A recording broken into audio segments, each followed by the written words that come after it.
Hola, buenas tardes a todos y a todas, a cada uno y a cada una.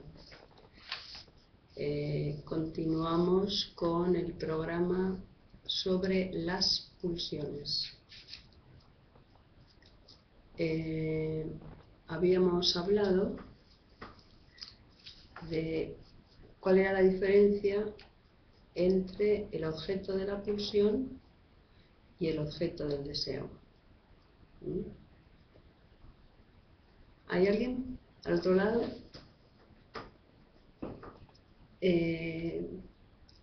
¿Cuál es la diferencia? En tanto, hablamos de un objeto que denominamos objeto A. Hola, Paula. Buenas tardes. Y que hablábamos de objeto A, lo hemos visto como plus goce, y hablábamos de objeto A como causa de deseo. Pero en el sentido de qué tiene que ver, ¿no? Si es antes objeto de la pulsión y eso es lo que se desea, o es antes objeto del deseo y eso es lo que la pulsión actúa, ¿no? O pone en acto. Y tenemos que pensarlo como no hay nada antes del significante, no hay nada antes del lenguaje. O sea, tanto el lenguaje va a constituir tanto el deseo como la pulsión como el objeto A. Pero evidentemente el deseo es el que va a determinar. Va a determinar que la pulsión actúe un objeto u otro. Que uno a veces cree desear objetos, pero en realidad es eso, cree desearlos, no los desea, ¿no? En realidad suele ser lo que no quiere lo que se suele desear, ¿no? Lo que realmente se desea. Y también hay deseos vacíos, que no los actúa la pulsión. O sea que pulsión o deseo y goce, o deseo y pulsión, los van a poner en conexión, los va a poner en conexión el complejo de castración, ¿no? Es cuando el sujeto llega a la posición de menos phi, o sea, del complejo de castración materno, o se le quita esa atribución, esa omnipotencia, que va a aparecer el deseo y el goce como diferentes, pero en relación, porque también va a surgir el objeto A. El objeto A, en tanto, función de objeto A, ¿no? Porque ya vimos que había objeto a nivel de la pulsión oral, a nivel de la pulsión anal, ¿no? Objeto A, pero ¿no? Su pleno funcionamiento, podríamos decir que ocurre en el momento de que se inaugura el sujeto en el complejo de castración, cuando se hace sujeto de las leyes del lenguaje. Entonces, decíamos que había deseos, por ejemplo, que podemos denominar deseos vacíos. ¿Por qué? Porque son deseos situacionales, coyunturales, ¿no? Todo lo que está prohibido para mí, solo por el hecho de estar prohibido, yo lo deseo, ¿no? Solo por alejarse de mí algo, yo lo deseo, ¿no? Solo por perderlo, yo lo deseo, ¿no? Son deseos situacionales, o sea, que duran lo que dura la situación. No es, no son los deseos, no hay objeto, que generalmente se desea algo con lo cual uno se identifica y ese objeto es el que causa nuestro deseo. O sea, como un circuito, y donde la pulsión trabaja presta su energía, pone la energía del deseo, ¿no? Como que la pulsión es la energía del deseo.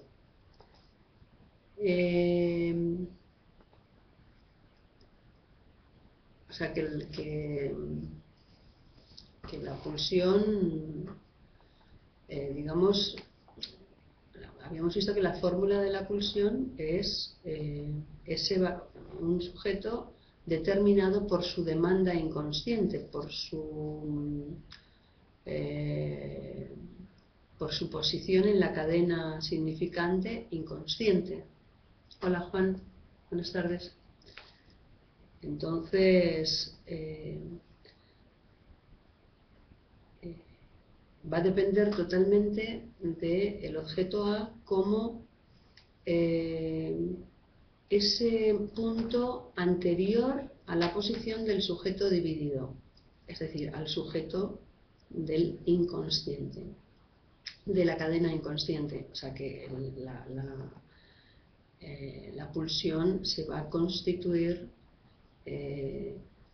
o se va a forjar como tal, ¿no? En su complejidad, que habíamos visto que tenía 5 niveles, ¿no? Cuando el sujeto ya solamente cuando se es sujeto del lenguaje, ya soy sujeto de mi propio deseo, ya estoy inaugurado como tal, ya una vez hecho ese recorrido, he tomado esa posición, no va a permanecer, no es una posición alcanzada o constituida, pero va a ser, no voy a tener una habilidad, me va a resultar fácil alcanzarla de nuevo. Tengo facilitación, no existe el hábito. Generalmente uno cree que se habitúa a algo, es por hábito que uno termina haciendo las cosas, pero no, es porque he gozado en ese recorrido, porque que ahora me resulta más fácil. Todo lo que me ha hecho gozar, luego me resulta, tengo una facilitación para alcanzarlo. Por eso también el sufrimiento, ¿no? Termina siendo algo buscado por el sujeto, algo fácil, algo que me resulta, hay una facilitación en mí para alcanzarlo, ¿no? Hola Ana. Por eso que no hay que, o sea, el no pegar a los niños no es tanto por la ineficacia o eficacia del castigo, ¿no? Sino porque se erotizan ciertas zonas de ese sujeto, o gritarles demasiado, ¿no? O condenarles al silencio. El masoquismo en realidad es... el masoquista busca que le quiten la palabra y el sádico busca quitarle la palabra al masoquista. Es decir, que cuando se prohíbe hablar, en general se está fomentando el masoquismo, podríamos decir, ¿no? Pero siguiendo el tema, si no hay más preguntas, alguna pregunta así concreta, ¿no? Decíamos que el nivel, esos son 5 niveles de la pulsión que vamos a hablar, ¿no? Que es el nivel oral, el nivel anal, el nivel de la castración o fálico, el nivel escópico o escoptofílico, porque el exhibicionismo le permite a Freud estudiarlo, el exhibicionismo y el voyerismo, y el nivel invocante o sadomasoquista, porque el sadomasoquismo le permite trabajar en la pulsión invocante. ¿Por qué? Porque está en juego la voz, habíamos visto, ¿no? Y porque en el voyerismo y el exhibicionismo está en juego la mirada, ¿no? Porque es como, también en medicina ocurre, ¿no? Que la propia enfermedad del órgano les permitía ver el funcionamiento del órgano, porque un órgano funcionando normalmente no pasa nada, no muestra su mecanismo. En cambio, ¿no?, el proceso patológico muestra el mecanismo. Es como cuando se descubre en la histeria el mecanismo psíquico, ¿no? Es en su manera atípica de funcionar que se ve que es un atipismo que cumple una ley, ¿no? Y la ley es la ley del sujeto, de los mecanismos psíquicos, no de los mecanismos histéricos, ¿no? O la ley es la ley del funcionamiento del hígado, no de la enfermedad del hígado, ¿no? Se ve la enfermedad, su forma, su variación o su manifestación, ¿no?, que sigue unas reglas, que sigue una ley, ¿no? Entonces vamos a ver, siempre tenemos que concebir una manera normal de funcionamiento para pensar cualquier cuestión, ¿no? Aunque es el mal funcionamiento o el funcionamiento atípico, es el sadomasoquismo el que nos permite ver la función de la voz, ¿no? Pero luego lo que nos da la información que nos da lo aparentemente patológico o diferente, ¿no?, de eso nos tenemos que quedar con el mecanismo, con la forma normal, ¿no? Entonces, saber cómo se constituye un sujeto, ¿no?, saber la constitución normal del sujeto, saber el complejo de Edipo normal, nos permite ver qué pasa en las variaciones, ¿no? Nos permite pensar si hay o no ausencia de padre porque el padre real esté presente o no, ¿no?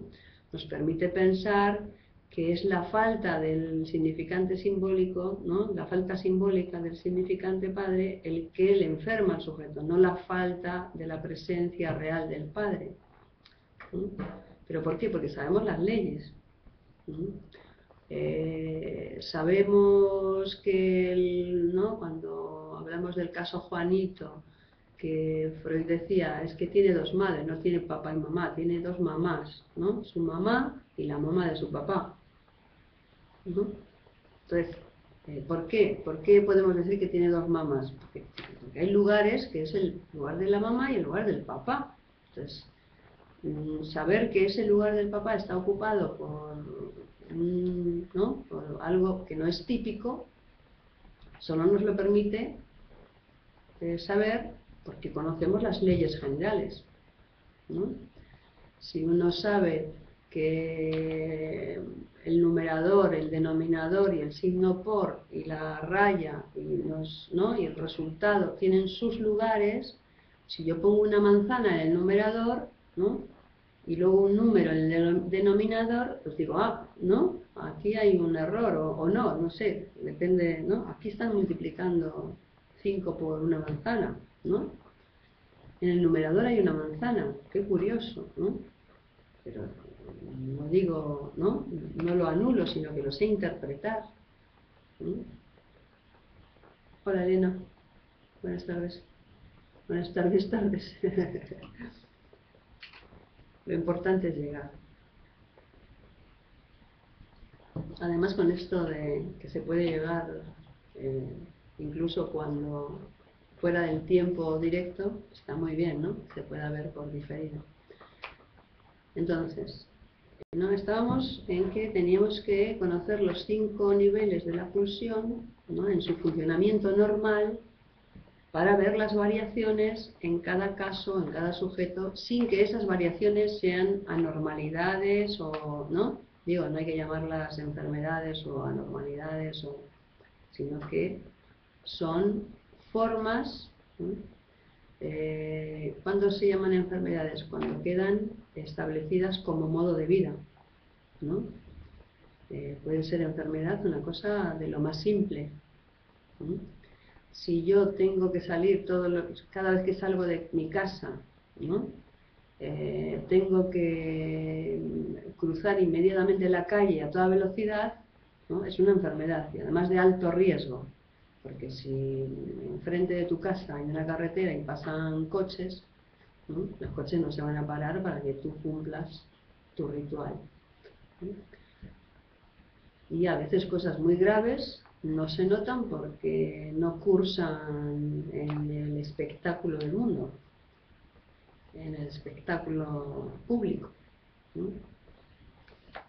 Pero que si uno sabe cuál es la cuestión que está en juego, ¿no?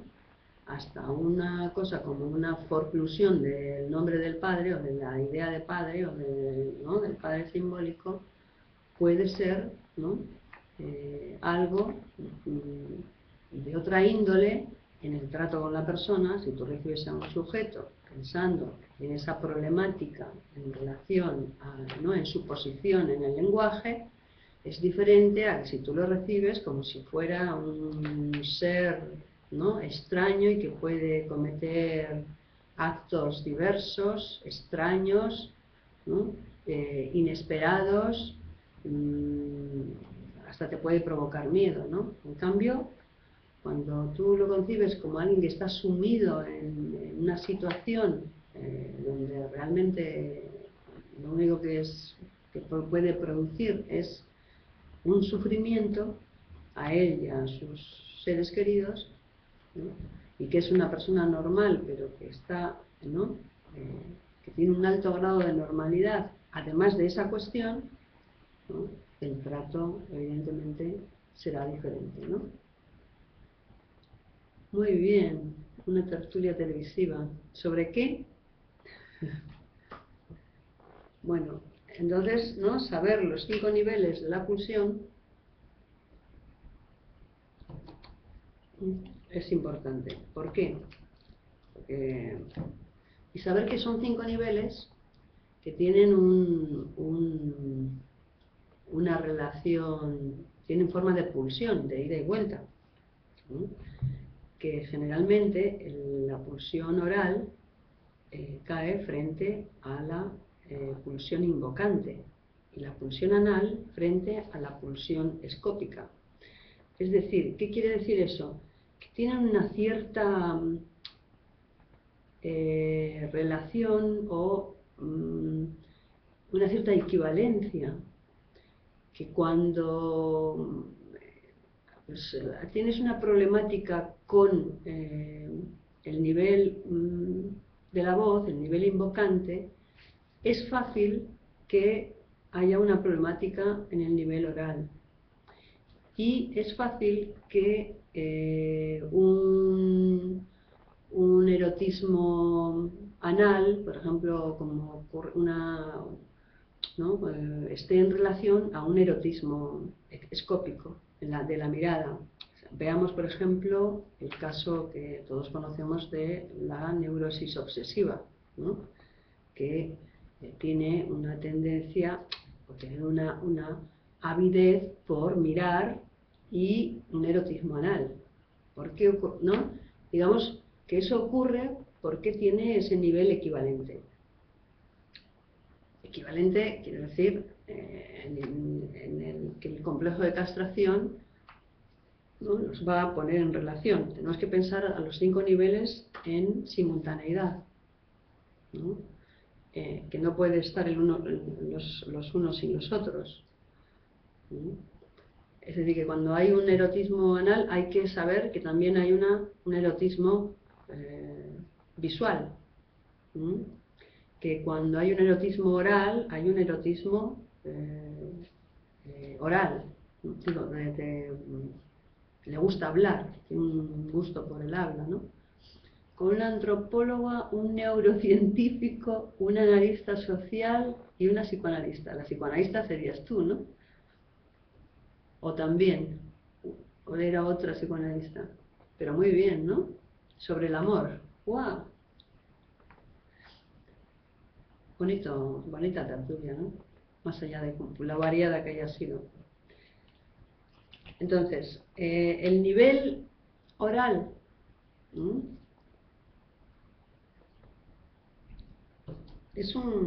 El objeto es el pecho, ¿no?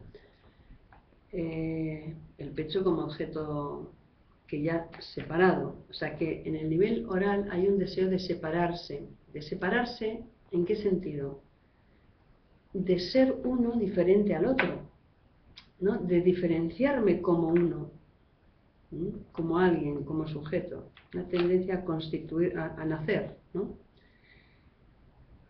Pero todavía la relación es totalmente con la madre, con el otro con mayúscula, con la madre, ¿no?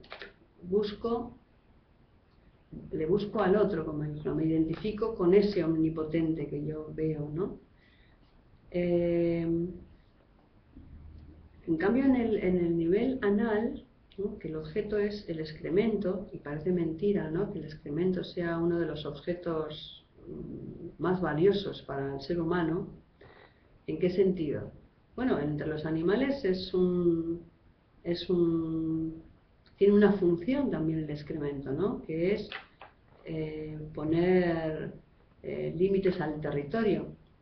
De tal manera que un animal, imagínense un hipopótamo, que es enorme, ¿no?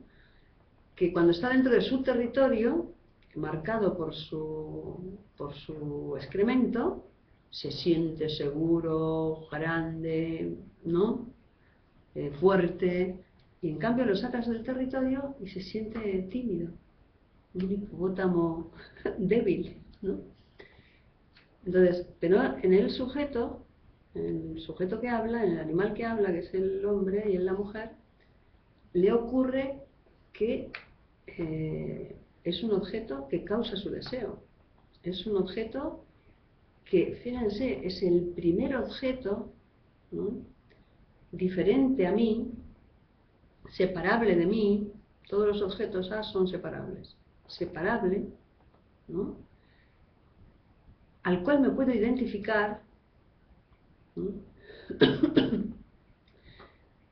Y me permite una cierta independencia, ¿no?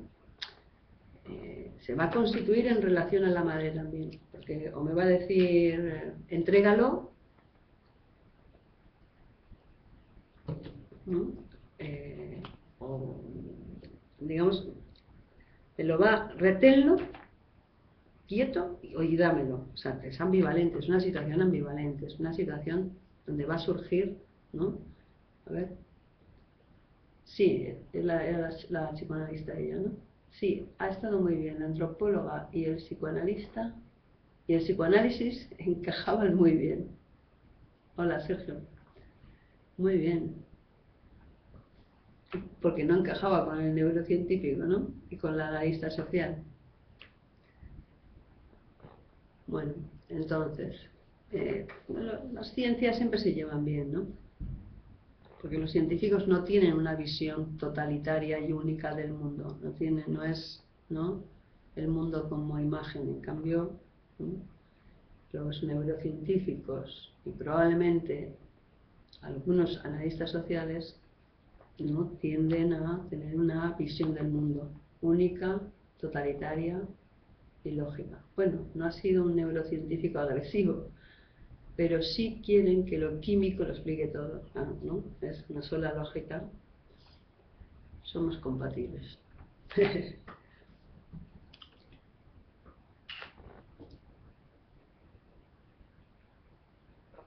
Se puede conversar siempre. Cuando no quieres rebatirle al otro porque es entregarte, ¿no? Y vas y hablas de tu tema, está siempre uno salvado, ¿no? Entonces, los 5 niveles, ¿no? De la pulsión, ¿no? Que hemos visto que en el nivel del complejo de castración es el nivel en el cual se fundan deseo y goce, o deseo y pulsión, ¿no? Y conectados, ¿no? por la angustia y por el menos fi, menos palo, castración materna, ¿no? La angustia, dice Freud, es un afecto que no engaña. Es el único afecto que no engaña. Es decir, todos los otros sentimientos son formas encubridoras de la angustia, ¿no? O efectos secundarios de un pensamiento, ¿no? Si yo pienso que, o si yo utilizo el hecho de que me he separado de alguien y puedo permitirme decir a mi jefe de trabajo, a mi oficina, que estoy triste, o a mis amigos, ¿no?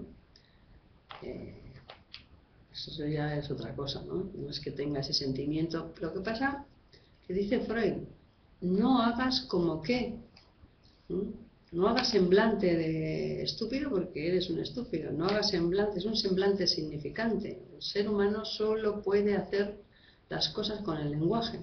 Haga lo que haga, lo hace con el significante. Entonces es muy peligroso hacerte el tonto porque eres tonto. Te haces el inteligente y eres inteligente. Te haces el feo, eres feo. Te haces el bello, eres bello, ¿no? Te haces el enfermo y eres enfermo. Te haces el triste y acabas triste, ¿no? ¿Se acuerdan cuando eran niños que decían me duele la cabeza, no voy al cole? Y luego terminaba doliéndote la cabeza, ¿no? Pues no, no hay que hacer semblante, no hay que arriesgarse, ¿no? A hacerse el llorón porque luego eres un llorón, ¿no? O no hay que arriesgarse a hacerse el no sé qué frase poner, porque cada uno ponga la suya, ¿no? Y bueno, seguiré hablando de esos 5 niveles y cómo se juega, ¿no? Cómo se va constituyendo el sujeto. Hemos dicho que el sujeto, la constitución del sujeto es todo un proceso, ¿no?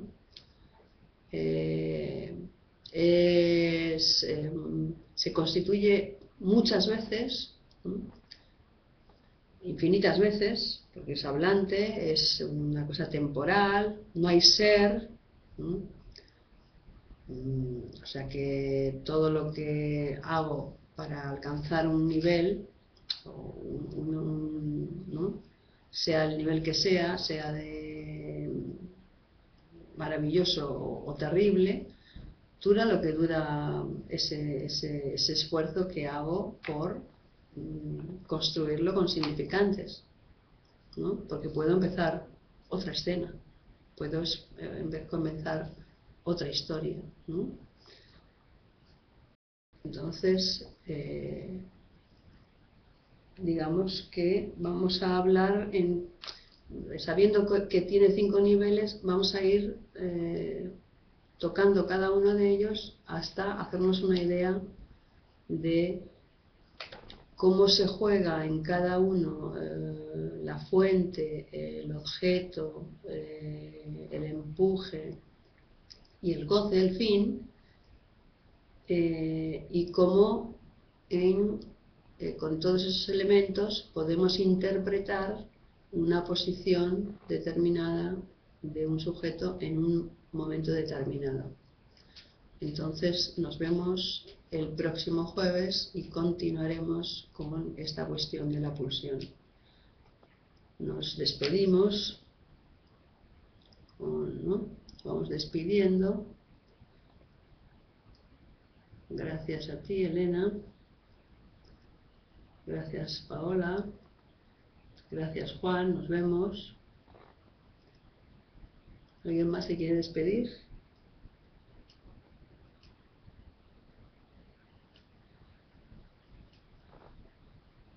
Algo de hecho aquí no, para abajo.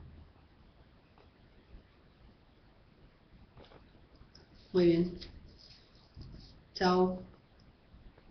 Saludos a todos y a todas, a cada uno y a cada una. Nos vemos. Un abrazo.